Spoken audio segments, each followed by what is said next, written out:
Hello, this is James. It's been 6 months since my last update video, so I've decided to make a new update video. This is my second take. I watched the first take and I have just as many likes and ums as my previous one, and I'm just going to accept that and record this video anyways. I have my laptop with me for notes, for stuff I want to talk about, but it'll be pretty free form. If you want to learn about why I'm studying Japanese or what the theory is behind the methods I am using to study Japanese, feel free to watch the 12-month update video.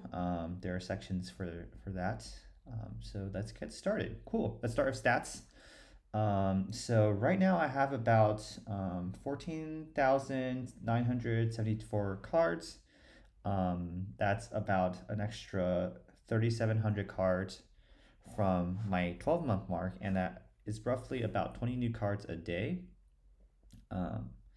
My reading is I've read about 2.7 million characters. I like to record my time using characters because I like to record my immersion using the stuff I consume, the amount of stuff I consume, rather than the time I spend consuming, because I think it's much cooler to say, hey, I'm like fluent in Japanese by watching 10,000 episodes of anime, rather than saying I'm fluent in Japanese by watching 10,000 hours of anime. It just feels cooler, I guess, to get that freebie of Japanese by consuming Japanese content. So 2.7 million characters, that's about 25 or so light novels ish. Manga, I consumed about 4,500 pages.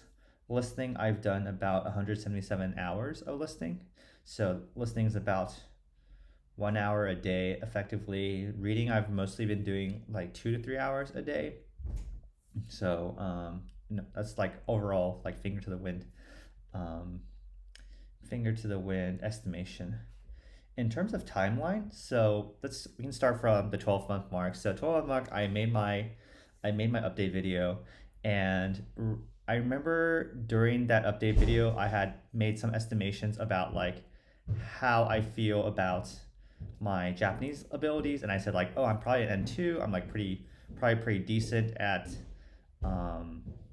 Japanese, and because I felt like I was very comfortable with the stuff I was immersing in. And right after that, I was like, okay, like maybe it's time to like test my mettle, and I decided to take some of the questions from the Kodaba grammar quiz, and I just like kind of failed really badly, got my ass whooped, and that was a big ego hit, and I realized like, hey, maybe I should study grammar, and then I decided that I was going to study grammar for the first time since Take Him at the start of my journey. So what I did was I end up finding I was recommended a deck called the Dictionary of Japanese Grammar, Anki deck, and it helped, and I studied that. I did about 7 new grammar cards a day. I like deleted any grammar that I already knew, but I started studying 7 cards a day, and I took all of April. And I think the deck is pretty good. But a lot of the example sentences in the DOJG deck uses a lot of like really difficult and archaic words. So if your vocabulary is not really good, it's actually kind of rough to learn grammar through that. So either you do something like me, in which you like kind of front load a lot of your vocabulary study and then do this, in which it becomes a lot easier to understand example sentence, or you just like delete the example sentence and you find your own. So whatever you do, it's up to you. So that was in April. In May, I felt like I had like overcome this hump of grammar, and I was like ready to like kind of solidify that understanding. So in May, I didn't really do much except for immerse. In June, I felt more comfortable with my immersion. I felt like I wanted to study grammar again. And what I did was I found a N1 grammar list, and I basically mined all the missing grammar from there. So I felt like I would have enough coverage to pass the N1, but not enough like deep understanding to pass it. But it's hopefully enough for me to just be able to recognize grammar and in the wild, and be able to recognize grammar in the wild, and basically know where to look if I need to have a review or get a better understanding of grammar. And I thought that was really useful. I think studying grammar for me has been really useful, both in terms of like identifying grammar in the wild, because I think a lot of times before I study some of those grammar patterns in my head, there are a lot of things, a lot of grammar that I skipped because I thought it was too hard for me. But when I realized like, oh, there's actually a dictionary, there's actually an entry for this, and if I looked it up, I know this like sentence will make sense. That itself was really helpful because otherwise I would just skip the sentence. And the other thing about grammar was that like the frequency list, I lean pretty heavily on frequency lists when I immerse, of whether or not I should like look something like I should try to understand something based on how like frequent it is in a sentence, like based on like the frequency position, the frequency number. But grammar doesn't really fall into that pattern. There are a lot of grammar patterns that are very common, but they're like 40, 50,000 on a frequency list, or they don't even show up on Yomi-chan. So I thought studying grammar separately was very useful to kind of get a sense of like, okay, these are the grammars that like uh, people expect you to know, really. So that was useful. July, so that was June. July, I basically did the same thing as May, which was I had studied a lot of grammar and I want to solidify it a bit more. So I spent July just immersing, didn't really take on any new study endeavors. And in mid August, I took a practice test for the JLPT N1. And for the first time, I did it blind. I didn't know the test formats. I didn't study for it. And I got a 56 out of 106, which is just below what I would consider a passing grade. And then 2 weeks after that, without any really, and with very minimal study, I took the test again to kind of I took the test again right around my 18th month mark, and I got let me check. I got a 70 out of 106, which I think is a passing grade. So I'm pretty happy about that. I'm pretty happy that with very little study, basically none at all, I'm able to pass a like a prior JLPT test, N1 test. So I'm pretty happy about that. Um, yeah, and that's where I am now, right now, and right now I am spending a lot more time transitioning into JLPT test study because I signed up for the test in December, and yeah, so that's where I am. Cool. Lifestyle.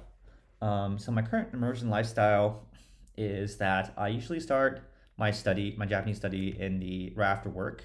So I usually leave work around 5 or 6, and what I do is like I kind of make myself go to the gym because I have a hard time doing Anki reps at home on my computer. I always have to do them on a phone, and and I also have trouble just walking outside and not doing anything. So I always like have a so having going to the gym is an excuse for me to go outside and walk, and the walking thing is the excuse for me to um, do my reps on my phone. And at the gym is also an excuse for me to do listening immersion because I will lift weights while I listen to like or YouTube videos or audiobooks or podcasts or grammar explanation videos. And on my way back, I'll also just do more Anki reps, and that's roughly enough time for me to finish. It's about 30 minutes of Anki a day. That's enough time for me to finish all my reps for the day. And yeah, so when I get back, I usually eat dinner or shower, and after I eat dinner, I will make my cards for the next day. So one thing about my study habit is like I won't make more cards than I will study the next day. So or it's very rare that I do that, and that way things that I mine um, are fresh in my mind to the next day. And in my Anki section, I also explain why I also do that. But then after I make cards, I'll usually like have an hour or two in which I like kind of derp around, and it's like kind of I don't know where it goes. But I usually start immersing around 9 or 10 p.m.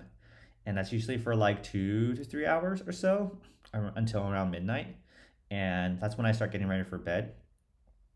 And then when I like finish getting ready for bed, I'll read on my Kindle at my bed um, for until I'm like about to like fall asleep. And when I'm about to fall asleep, I just like um, sleep basically, and that's my day.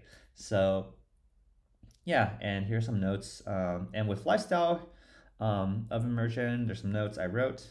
One thing is like it was really useful for me to start learning Japanese when during lockdown because now that I've moved into the city where there's less lockdown and like there's more activities, everything kind of has an opportunity cost, and everything's really attractive to do except for Japanese because um, there are a lot of things to do in the city. And before, when I was in lockdown, there's nothing to do because I was living in the suburbs, and um,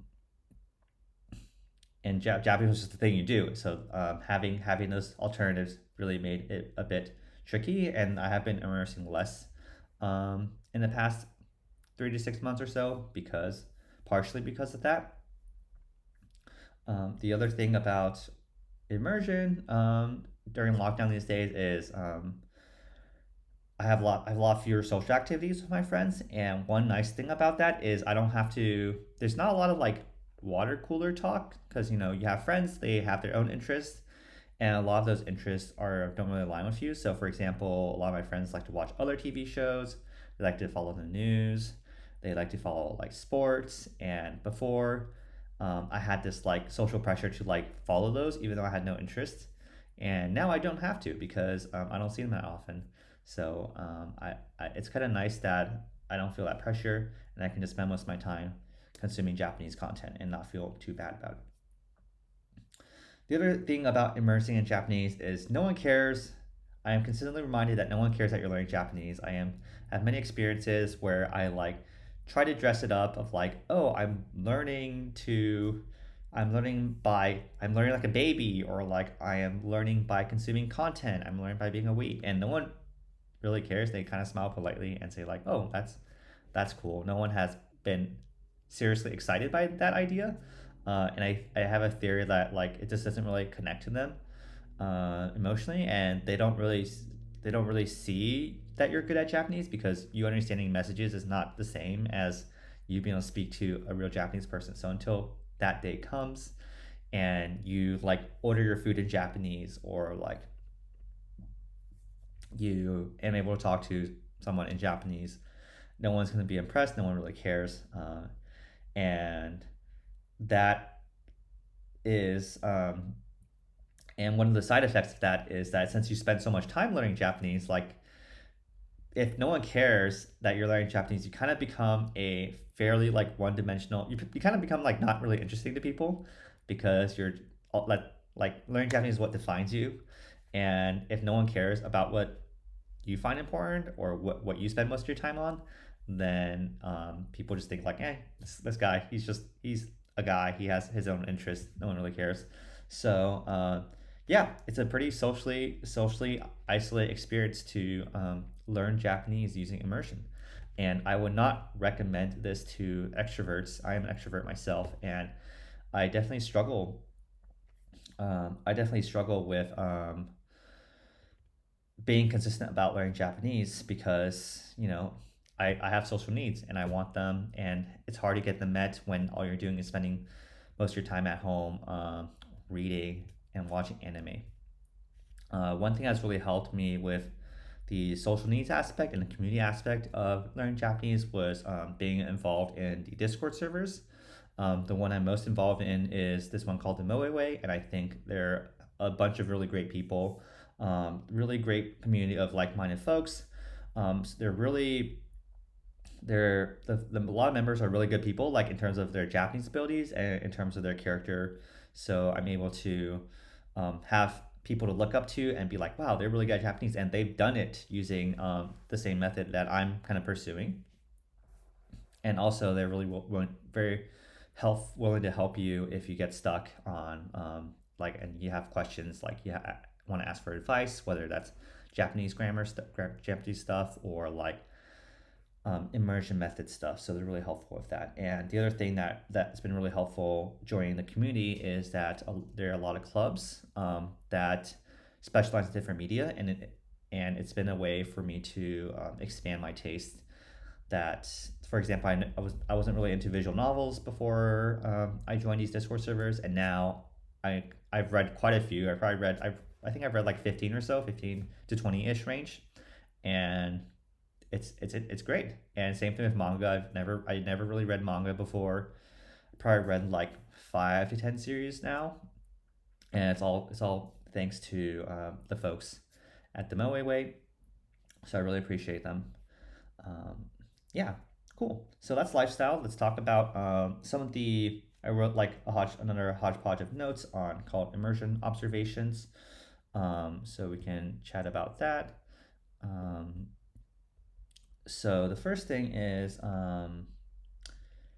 constantly forgetting words and meanings. So it's kind of unfortunate sometimes, and it's not a really great memory when you have a word in your Anki deck, but you fail to recognize it in the wild, or you used to be able to recognize it in the wild, and all of a sudden you couldn't.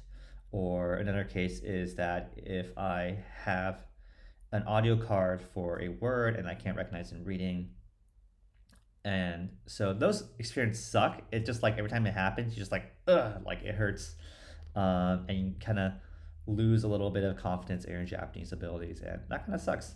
Um, Sometimes there's a good reason for it. So, for example, like if you learn a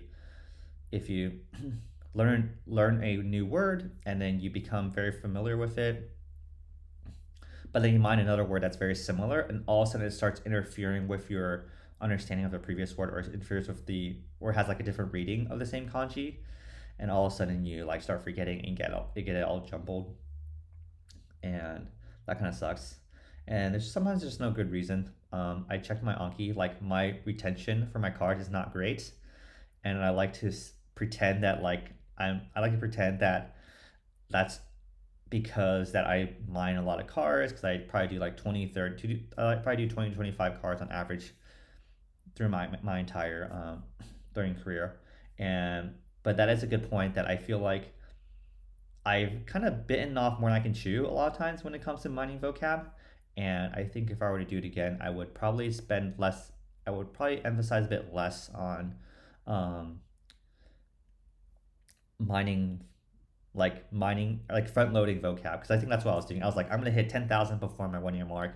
I did it, and a lot of those cards just were not low hanging fruit for me, and so um, I think I could be a lot more stricter about that. And I could use my time that I would be spending studying vocab to do other stuff like grammar. And I think that's probably what I would have done a bit more of. Another thing that I've noticed was I have to, so I started my Japanese journey using audio sentence cards. So think about it as like it's a whole sentence in an anime, and it has a word, or like the Tango decks. So what I would do when I rep those cards was that I would listen to the sentence, and if I understood it, I would basically just pass it. I wouldn't really read the sentence afterwards, and that was just like a way for me to like save time. And also the other thing was that early on in my Japanese journey, I was mostly listening, and right now I'm mostly reading. So during my listening phase, I didn't really care as much about um, the reading, because it didn't really help me with my anime immersion. Now I'm doing a lot of reading, and those cards that I've mined using audio, like in audio form, I'm having a hard time recognizing them in my reading now. So there are quite a few cards that I've had to like remine.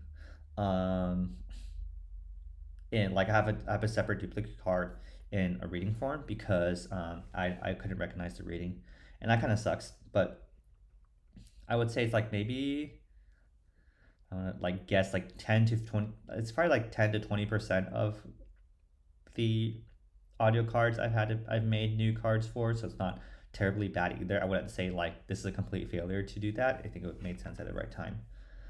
Um, cool. Another thing, monolingual transition. This is another thing that was interesting in my experience was that like watching a lot of other people's 18-month update video.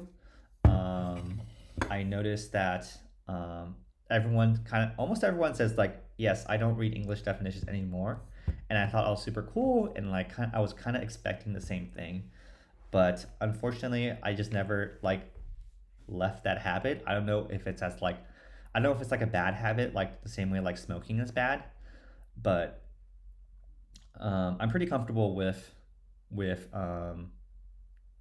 the decision I'm making, I guess.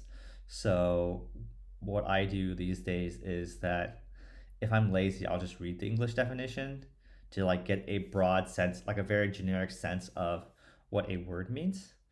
And if I start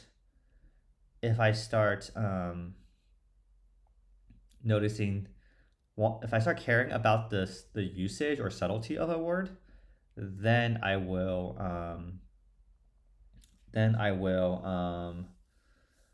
basically read the Japanese definition. And I don't think the reading Japanese definition is as like I don't think making the cut to 100% monolingual transition is as life changing as some people say it is. And I think the reason why I say that is because I think it's really helpful to do it at the right time to read the monolingual definition.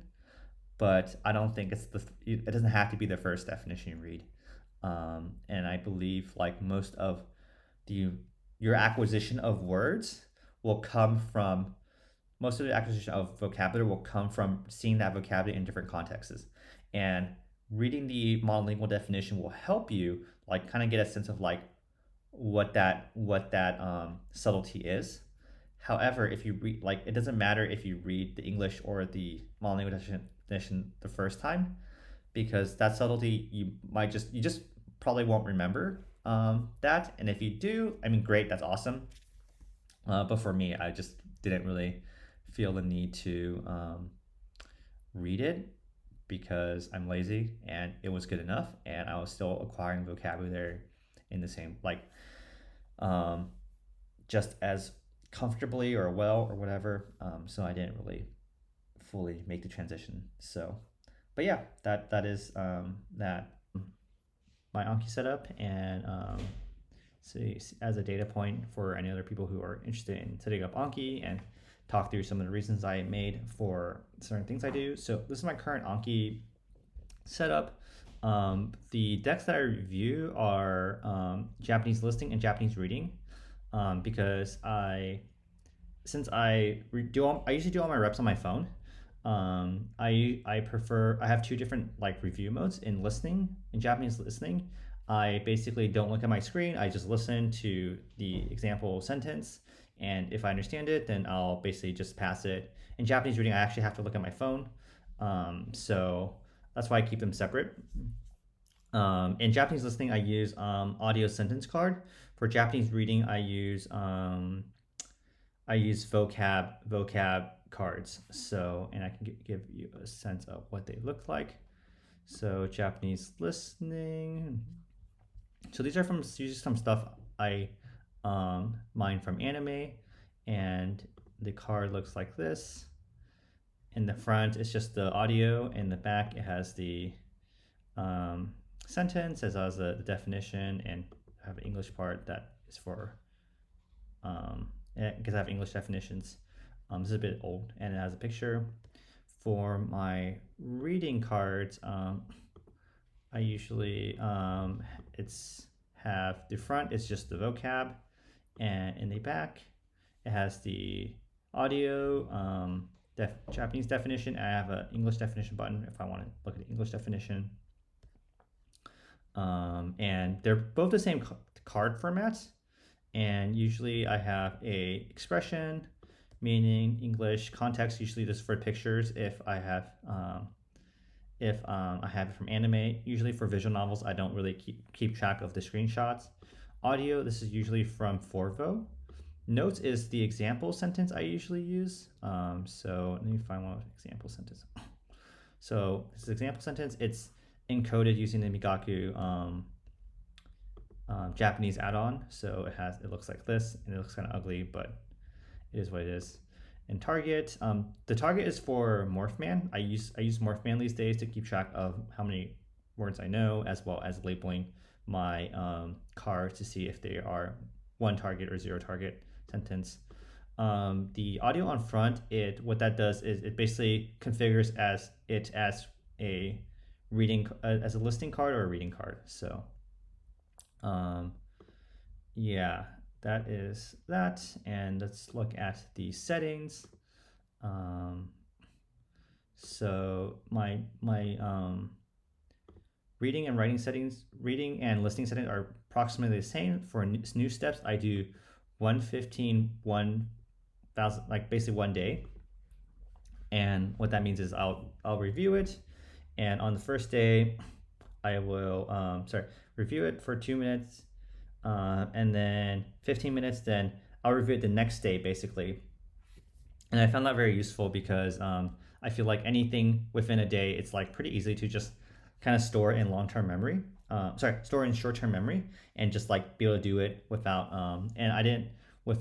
actually remembering it, I guess. And once it's out of the learning phase, you start taking basically ease hits once you start failing those, and I didn't want those, so I always have a 1 day learning step. The other thing that I do that is different from most people is I start with a learning. Usually the default starting ease is 250%. I started with 235%. And the reason is usually that because so I'll usually mine in 1 day. I'll mine 1 day on like day 1, and then day 2 I'll review them. So I don't mine more than I can start learning the next day. So if I mine on the first day and then I review on the second day, it's almost like my first day was like 1 rep, and the second day is like rep 2. So usually when I have so maybe I'll give an example, and I'll do this by increasing my new card a day by 1. So I have 1 new card. So what I'll do is because it's 235, if I see a new card and since I've seen it the day before, because I mined it the day before, I created the card, that's basically 1 exposure. And if I get this one right, instead of doing good, I'll press easy, and that way the default ease is 250, and it starts off at 3 days. So I feel like I'm saving 1 rep because I've already repped it the day I mined it effectively. And today's the next day, which is a 1 day interval. So the next logical interval for me makes sense is that it's 3 days. So that's why I do that. So yeah, so there's that. And so back to the settings. Reviews, pretty standard. I have a retirement interval. I haven't been retiring my stuff as often recently, but it's not a big deal. I use simple rewards. I don't really know if it super helps, but I don't use the reset ease. Like I'm avoiding reset ease through this. So I'm avoiding the ease hell through this, which is something that happens if you do end up doing more reviews than you have to. But with simple rewards, I don't really have to think about my ease. With lapses, I also do something really interesting, which is instead of I added a lapse step that is 140, like a day later.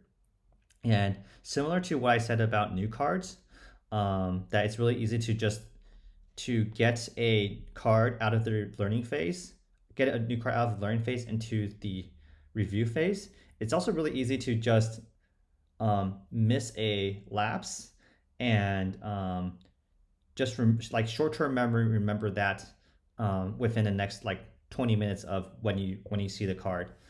So what I end up doing is I'll add a new interval for the next day, and that way I get more exposure for cards that are I get more exposure for cards that have fairly long, like fairly large intervals, like a few months. Because what will end up happening is like I'll like basically remember it short term memory, and then like I'll pass it, and then the next interval is like 2 months later, and I haven't really re-remembered it. I just simply kind of like remembered it in short term memory. So this thing helps. So there are times where I'll basically lapse on a card, and the next day I'll lapse again because the first lapse I kind of remember from short term memory, second lapse, and this has helped me kind of get a better. It has improved my average interval from it has improved my average interval of my cards. So that's been useful. The leech, it's 10. I feel like I should make it lower. In fact, I'm just gonna make it lower. I'm gonna make it 8. But I think it's pretty high. The minimal interval is 2 days, which works well with the lapse interval. So I have that. So yeah, so there's that. In terms of add-ons, here are the add-ons I have. Advanced Browser, useful. Simulator, I don't really use. Anki Connect, I don't really use. Batching I use for converting for the MIA card format. Frozen Fields I use occasionally. Hierarchical tags I use occasionally. Kanji Grid, it's useful sometimes to see where you're at and like notice what you're missing. Migaku Dictionary, fairly useful. Japanese, fairly useful. Retirement, somewhat useful. Morphman I use for labeling my cards. So like if there's something that it helps me keep track of like how many cards I know or how many words I roughly know. So it's a more of doing that and filtering out stuff. It's also helpful for filtering out subs to SRS decks for words that I already know. Opening windows multiple at the same time. This is actually really useful because then I could, if I'm making a card, and I don't know if I'm making a card, and I don't know if I already have a card for this, I can actually just open a new window and check for that. So that's been pretty useful. What else? Review heat map. That's what you have down here. Straight reward. I mentioned about that for avoiding East Hell. True retention is a stat thing. Oh, and by the way, with stats, I should just show you the stats. So reading. So here are my stats. Oh wait, I need to do the shift click thing so it shows you those the retention stuff. Cool. True retention. Oh, it looks like my retention is not amazing, but it is what it is. So I don't know why it's showing it like this. Am I missing something? Let me check. Oh, I guess not. So here are my stats. I'm not gonna really chat too much about it. Looks like I've been doing it for about where are the oh, I guess it's a month. Yeah, I guess I've been doing about 30 average for day study, about 30 minutes a day, 30 to 40, because I also have a listening deck. Added about 20. Intervals, breakdown, morphs, that doesn't really matter.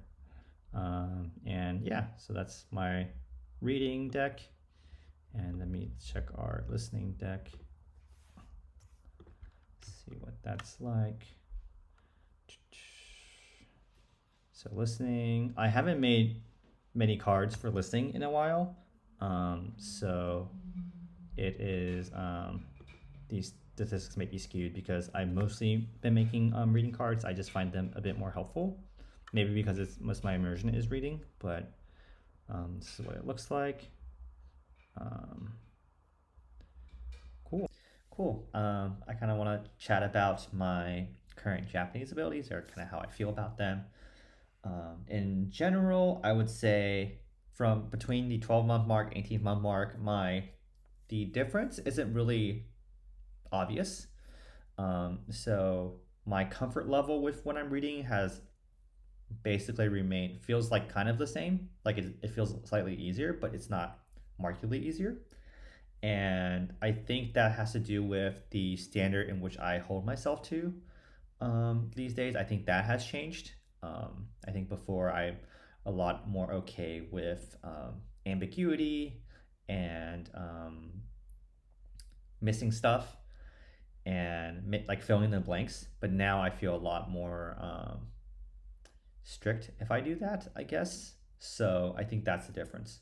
So let's get into it. Talk about reading. Reading, and this is an example in which I think at the 12-month mark, I used to like fanfic read a lot, which means that like when I didn't understand anything, my mind will like very like naturally fill in the blanks with my own expectations or like my own idea of what could be happening, and that made reading a lot more comfortable and enjoyable. But after the 12-month mark and after a lot of grammar study and a lot more immersion, I've definitely held myself to a higher bar now. So what that will mean is that if I don't, before when I don't understand a sentence, I will kind of skip it. I'm like, okay, this is like too much for me. I haven't studied grammar, so maybe it's not at that level yet. But now that I have studied grammar, I have studied like the coverage of the N1 grammar, which is I think is fairly extensive. Um, Now when I don't understand something, I think it's more that I wasn't parsing it correctly, and I will actually reread it again. And if I like account for that, I can pretty much understand everything I read, except unless vocabulary gets in the way. So grammar hasn't really been an issue. I think the only exception with grammar might be like some really complex like clauses that are could be a bit tricky. In terms of reading speed, I saw a minor improvement. So before in my first 6 months of reading, which is my 6 month mark to my 12-month mark, I saw an improvement from like 3,000 characters an hour to about 10,000 characters an hour. So that was a pretty remarkable difference, remarkable improvement. This time around, from my 12-month mark to my 18th month mark, I'm seeing around a maybe like 2 to 3 character difference per hour in reading. So it's moderate, and yeah, but it's still pretty slow. It's still about a third to I would say it's like a third to 2/5 of what a native Japanese reading speed would be. Um, but yeah, listening. So as I said before, my stats, I didn't spend that much time listening, so my comfort level really hasn't changed. Um, I think I spent a little bit more time listening to nonfiction, and I've been able to develop a lot more comfort in that domain compared to before, in which it was just mostly slice of life anime stuff. Most of my immersion with listening now actually is non-visual. It's like audio only. So I've been watching a lot of well, not watching. So I've been like listening while I'm at the gym, and I will listen to YouTube videos like with lectures that have visual aids, but I will just listen to it in audio form, and that's been pretty good to build up that muscle of listening only. I've also been listening to audiobooks of stuff I've seen or watched before. So an example would be what's that called again? Tensei, Mushoku Tensei. Yeah, Mushoku Tensei, which is the anime, and then there's the audiobooks. So I'm listening to audiobooks, and that's been pretty good. I had pretty high comprehension because I knew what the overall plot is. But the nice thing about that is the nice thing about like listening to something that is written differently than the plot is like you kind of know the plot, which is great. You know the characters, which is actually super useful. Um, and when I had those together, like I can basically understand like what's happening in every scene. I can like understand almost everything. I mean, obviously it's fantasy setting, so some vocab I wasn't picking up. but that was really nice. I tried listening to an audiobook of a piece of media that I had not consumed in any other format. So for me, it was Weathering with You or Tenki no Ko. That movie, I haven't seen the movie, I haven't read the book, and I just listened to the audiobook. And I definitely struggled with that, with following the plot with that. And most of it is because I didn't remember the character names in the first time. I didn't really remember. I wasn't really good at picking up like descriptions. Um, so usually like usually in a book, they'll introduce a character basically once, and they'll describe their like describe like their physical looks once, and from there, you'll just have to like it's hard to imagine like what they look like, so it's hard to paint that picture in your head when I was immersing in that audiobook. So I struggled with that. I've had to watch I've had to read the synopsis to kind of follow along, which kind of sucks, but that is what it is. Um, and with listening, a nice thing that I'm seeing emerging is like there's a lot of stuff that I have a pretty decent foundation now. So there's a lot of stuff that it's a good chunk of like pretty basic stuff that it's hard for me to not understand. So it's like a lot of fairly effortless stuff, conversations that I'm able to pick up, and that's pretty awesome. In terms of output, so as you know, or maybe don't know, I don't spend time writing or speaking. I can probably form sentences, uh, basic sentences using the grammar I know.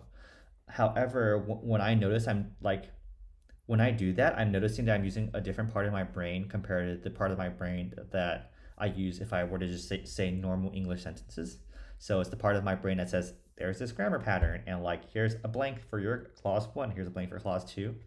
And it's when I notice that it doesn't feel like it's the right part of my brain to use, so I will basically just stop engaging in those thoughts. So I think if I were caught up in a conversation where I had to use Japanese, I could get by with fairly broken Japanese, but I have not been doing that. And part of not working on output is I haven't studied pitch accent either. So I know I know like the different like I know there are like four different types of pitch accents. I know the Heiban, obviously not obviously, but I know what Heiban's supposed to sound like. I know what Tamataka would sound like, and then there's one that's like in the middle, and there's I think another one that's like something. But I know they're different. I don't really look out for them, and I don't really study anything about the rules of like these types of thing tends to be whatever, whatever, whatever. So, and I think that's fine. I think your brain can only focus on learning one thing at a time, and that thing right now is vocabulary and grammar. So I don't think I need to use my. I don't think I need to guide my attention to focus on that yet. But I probably will later. Um, cool. And the other thing about output, I found it useful to, even though I'm not like planning on outputting in the next couple months, I still find holding the attention of outputting pretty useful for immersion to help me pay a bit more attention to word choices and grammar choices. And that's been pretty useful. Cool. Moving on to JLPT, which is another measurement of Japanese ability that is very debatable in the immersion community. So as I said before, that I've taken the a practice test. Well, actually, it's a past exam um, last week, and I scored a 70 out of 105 raw score. Sorry, 70 out of 106 raw score, which is like kind of in a good spot. And I want to share these scores with you. So for vocab, I got a 21 out of 25, and I think that's pretty good for no study. It's my strongest area, and it's partially because I have like 15,000 vocab decks. It's also partially because I read a lot, so I kind of get the nuance. Um, and the questions, the questions I think in the vocab section are pretty aligned with immersion learning, and I think that's good. So I'm not too worried about that. Um, made some small mistakes there. For grammar, grammar was my worst score. I got 11 out of 20, and I think that's because well, partially it's because I didn't really study grammar except for the coverage thing. And the other thing is like a lot of the things they test you in the grammar section are like conjugation or forming sentences and picking basic like very quasi output. And that wasn't the thing you kind of focus on in your immersion learning. You're mostly focused on understanding messages. So um, when you understand messages, it that's not really doesn't really help you. Like it doesn't most directly help you with grammar. So I've been struggling with grammar a lot. Reading, I got a 15 out of 26 for a raw score. This one I'm pretty surprised by because I spent a lot of my time reading. Um, and I spent a lot of my time reading. So I expect it to be fairly high. And the other reason was seeing the update videos of other immersion learners who basically take the reading test. They basically get really good scores.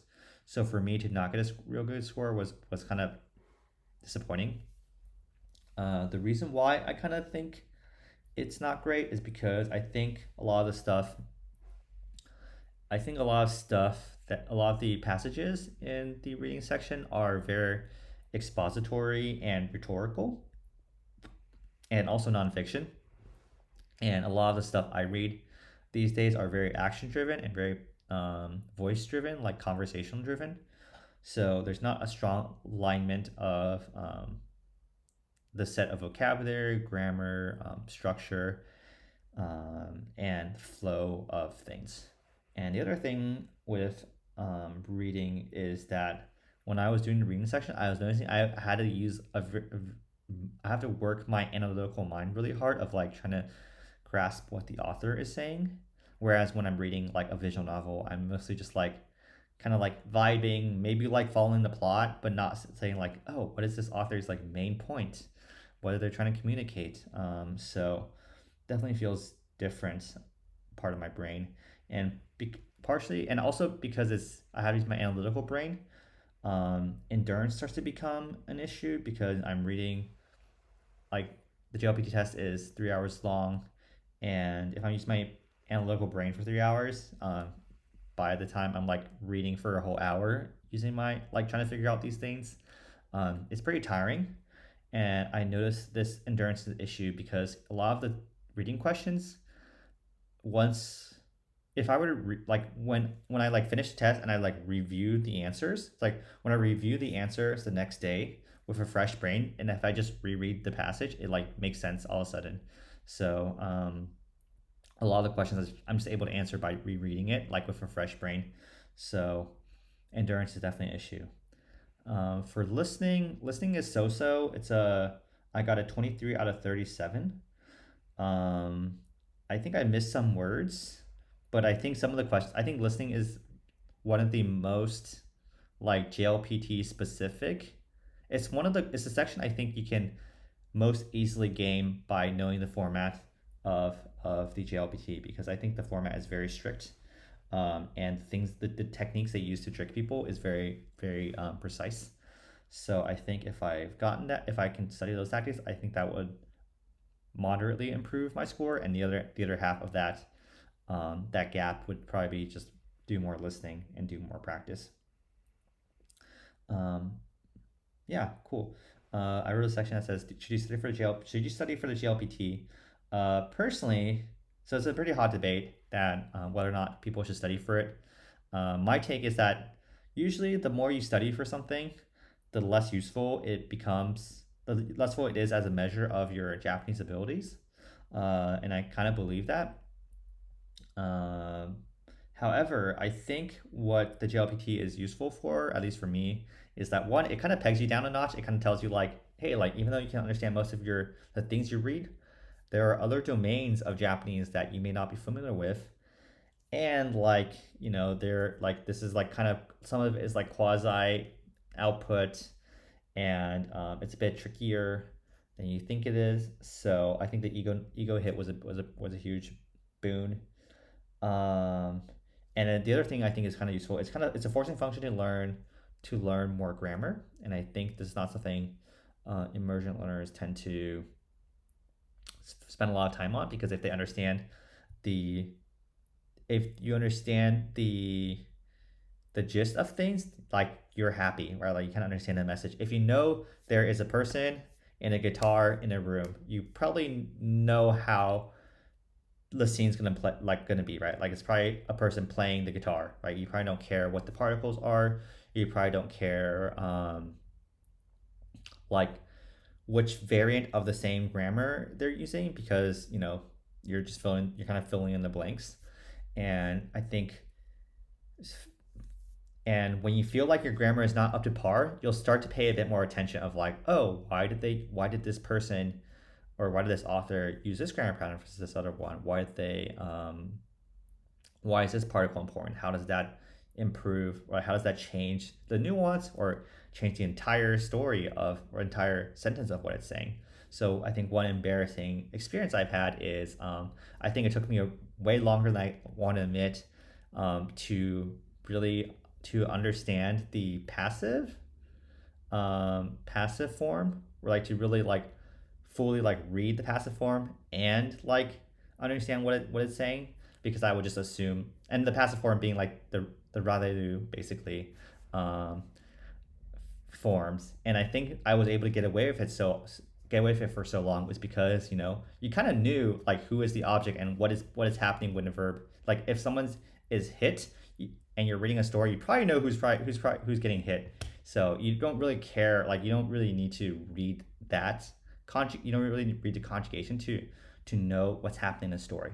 So when you have a mindset of like, I need to get better at grammar, that's been really useful for me to pay more attention to that, and absorb a bit more, and acquire a bit more grammar rather than just ignoring it. So cool. That is all about my JLPT. I want to spend a little bit of time talking about my thoughts on theory. This section was pretty long the first time, but I'll try to keep it short. Um, cool. So you know, a lot of people ask if immersion learning is faster than textbook learning, and a lot of immersion learners will stick to your gun and say yes. And I am kind of one of those people.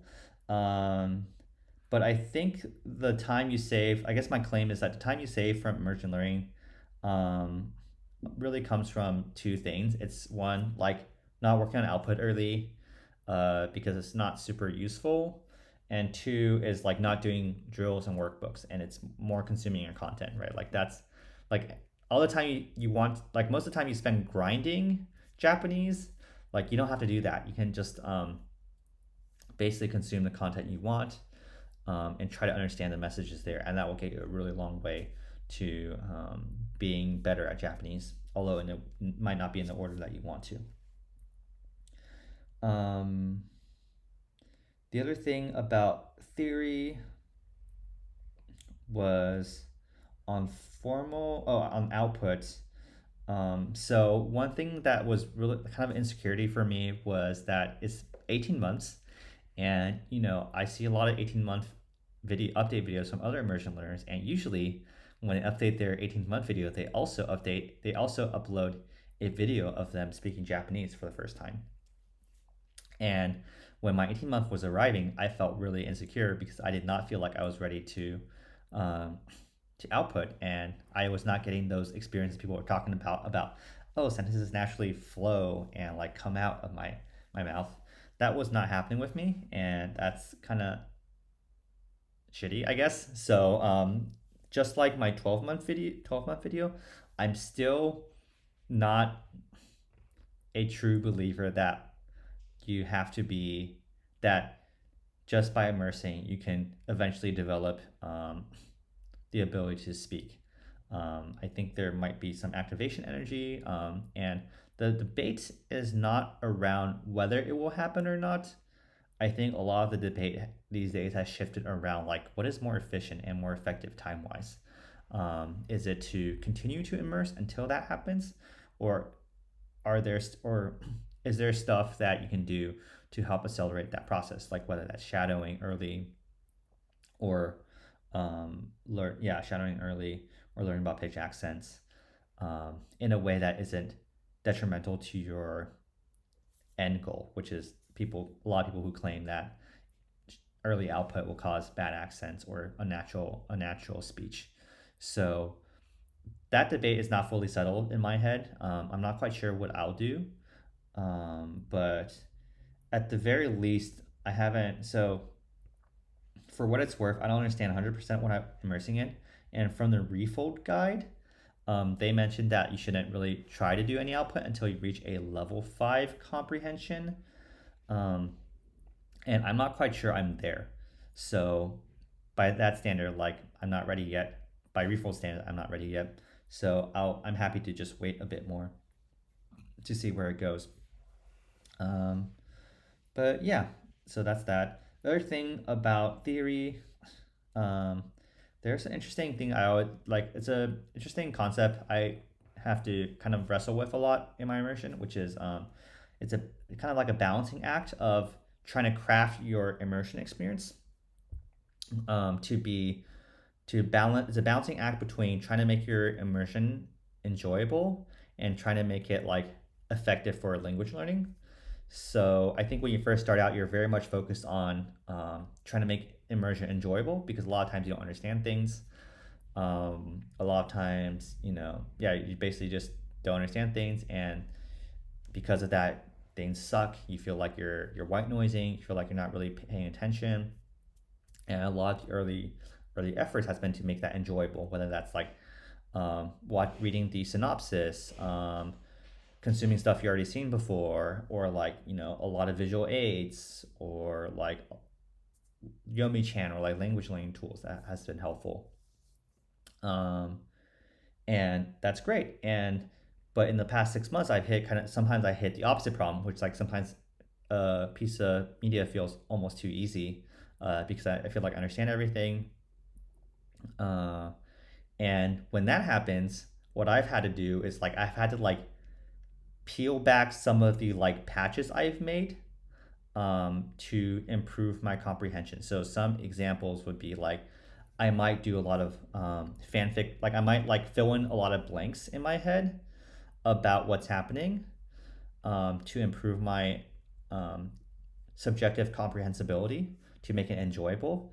But there's also a state in which I could be where I can feel like I'm understanding everything, but what's really happening is that I'm just like making stuff up in my head, and I had to basically either untrain that by noticing that, like, so grammar would be an example, like noticing that I'm actually not fully understand what's going on, or I have to direct my attention to something that I know is a weak point.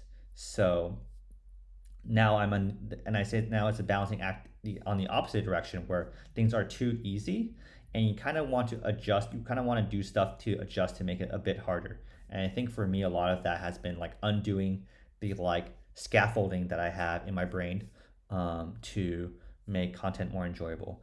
And so that means like paying more attention to grammar, paying more attention to word choice. So um, and other things that people can do are like start learning pitch accent theory so they can identify pitch accents. So I still think like even if you consume a lot of content that feels like you understand everything, I think there's still a lot to learn, even a lot to get out of it, even at the 18th month mark. So definitely don't feel like some stuff is beneath you in terms of content. So yeah, cool. And so future plans. So my current plan is I have the JLPT test in December, which is about 3 months from now. So I'm spending a lot more time studying for that. Not studying, but like orientating my immersion to be more JLPT aligned. So for me, that means consuming more media in nonfiction, doing more listening practice, trying to consume stuff that take place that are JLPT aligned. So stuff that takes place in the office, stuff that takes place at school, I think that's going to be pretty useful. And I'll take that in December. Hopefully, I feel like I have like this 80. I feel like I have an 85% chance that I'll pass. Um, and I want to do pretty well. I don't want to just giddy pass. I want to like pass at a pretty comfortable margin. So I think I'll spend a little bit more time doing like the test prep, even though I don't like it. Um, so I'll be doing that. After the test in December, I'll probably start learning about pitch accent. Um, Learn the theory, probably watch Dogen's videos on pitch accent, and continue immersing.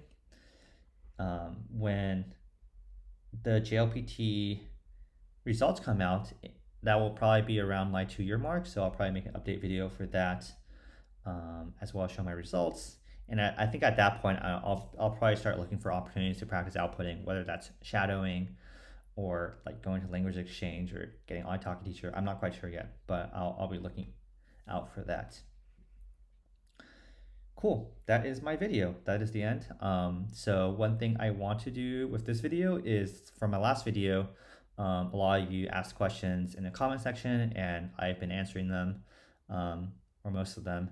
But this time around, I'll try to answer them using a video format for next week. So if you have questions, like put them in the comments.